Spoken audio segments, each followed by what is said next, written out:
Hello friends, welcome to my channel. In this video we discuss types of reflection. So there are two types of reflection: regular or specular reflection, irregular or diffuse reflection. First we discuss about regular or specular reflection. Smooth, shining and highly polished surface like silver glass mirror give regular reflection called specular reflection. So it means when a parallel beam of light strikes a highly polished surface, then light is reflected as a parallel beam only. Irregular or diffuse reflection. When a parallel beam of light strikes a rough, dull and non-shining surface, then it reflects as non-parallel rays. Such reflection is known as irregular reflection or diffuse reflection. We can see different objects clearly due to diffuse reflection.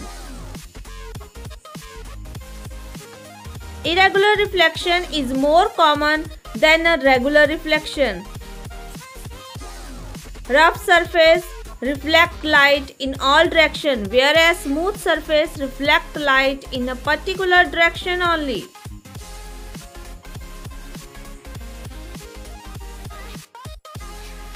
Difference between regular and irregular reflection. A parallel beam of incident light is reflected as parallel beam only.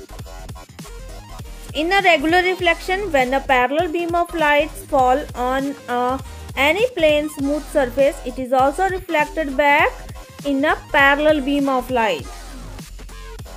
So in irregular reflection, a parallel beam of light is reflected as non-parallel beam of light.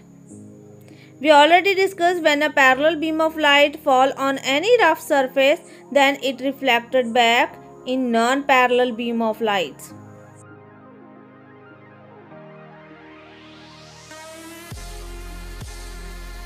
A regular reflector is a highly polished, smooth and shining surfaces. So we know regular reflection take place only from highly polished, smooth and shining surfaces. Highly polished, smooth, shining surfaces, these do regular reflection. Irregular reflector is rough, dull and non-shining surfaces. So we know all the non-shining, rough and dull surfaces do irregular reflection. We cannot see different objects clearly due to regular reflection. So when the regular reflection takes place from smooth, shining surfaces, we are not able to see the different objects clearly. Due to irregular reflection, we are able to see different objects clearly. All the objects that are clearly visible to us, we are able to see different objects. This is because of irregular reflection. Thanks for watching. Like, comment and share my video. Also subscribe my YouTube channel. Thank you.